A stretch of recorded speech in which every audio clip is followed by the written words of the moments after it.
Hi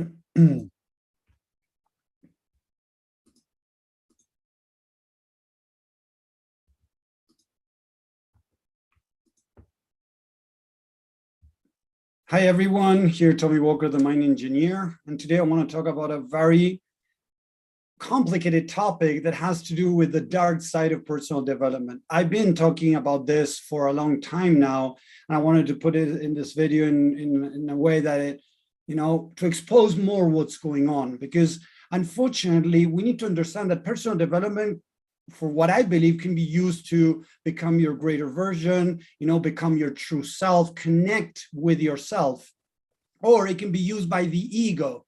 So when we talk about what's the difference, let me give you an example for you to understand. So imagine that I'm doing something that is not helping me, right? That I'm eating, emotional eating. Let's put that example, right?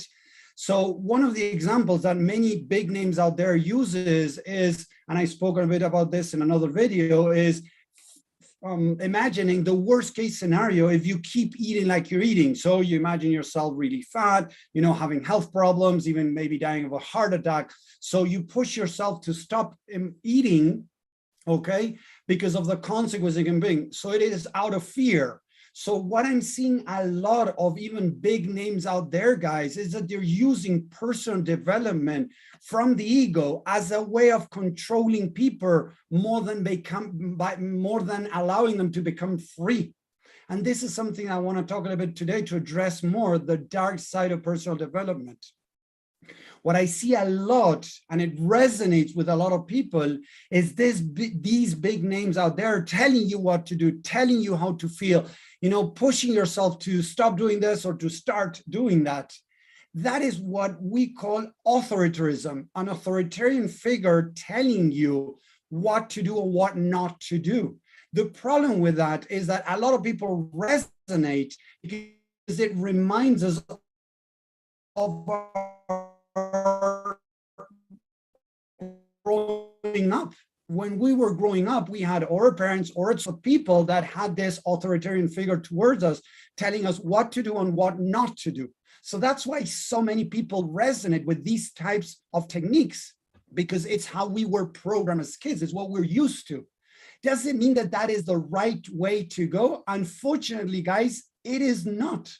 It is not the right way, because we're giving ourselves a kick in the butt. We're trying to force ourselves to change things without understanding. Let's go back to the emotional eating. Emotional eating, smoking, drinking, whatever it is that I'm doing it to move away from the pain. So it is a coping mechanism. So if I start kicking myself in the butt to stop doing that, and I'm doing that because I don't want to deal with the pain, what I'm doing is normally emotional eating. Let me give an example of people that I work with. In different cases, what I found is emotional eating was because the person didn't feel loved and they associated food with love, so they were eating food, or they didn't feel seen, so they were eating, to numb the pain. So if I didn't feel love and I didn't feel seen, and what I do is I'm kicking myself in the butt to stop doing what I'm doing, emotional eating, what I'm doing is I'm reinforcing, I'm confirming the lack of love, the lack of seeing myself the right way. So when we fall into an authoritarian figure to ourselves, because we're following all these names out there that are teaching us these type of things, actually, we are using the ego to try to change. We're not really changing deep down. And I've seen this over and over again. We got to stop this nonsense, because yes, the ego can seem it is using personal development in a good way, but it's actually a negative way, because kicking myself in the butt is not a loving thing. Pushing myself to stop doing this or to do something is not loving to myself. Loving is when I understand the problem, I understand what's going on deep down, the pain of emotional eating. I feel alone, so I eat because I feel alone. I don't feel loved, so I eat.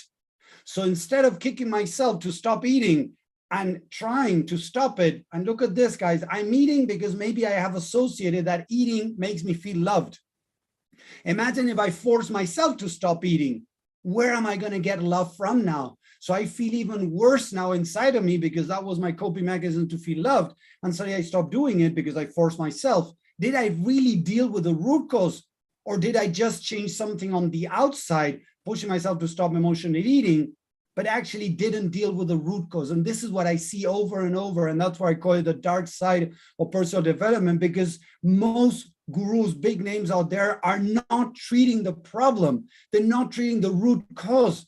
They're just covering up the motor of a car that is broken. Instead of fixing the motor, they're painting the car as new. The motor is the same. The mindset is the same. We're just moving away from maybe an unhealthy habit and now falling into doing exercise to feel good about myself. But is that actually solving the problem? Temporarily, maybe, but in the medium and long run, no. Because if I don't feel love, I got to find out why I don't feel love. What's going on inside of me? What are the programs, the scripts I'm running in the back of my head that are making me feel not loved? So we got to stop this nonsense of pushing ourselves, kicking ourselves in the butt, try to, being in this authoritarian figure to get us to stop doing or to start doing something, because that is going to work temporarily and it's going to bring more pain inside, because you're confirming the lack of love, the lack of respect, the lack of understanding, support, feeling being seen, and many other things that we can talk about. So I hope this video makes sense. Let me know down here if it makes sense, if you're liking this.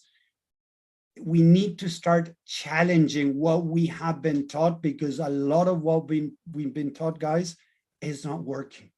If big names have been out there for 30, 40 years, and a lot of people, most people are still struggling, is because the way they're teaching might be wrong.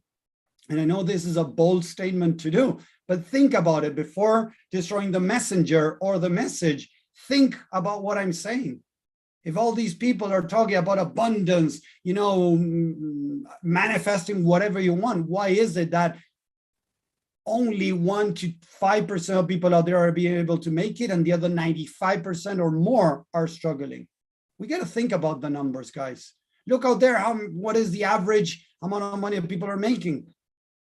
I've been around for 13 years in personal development. I have studied a lot about personal development. I see over and over again how a lot of people are using this authoritarian way to stop you from doing things or help you start doing things from fear.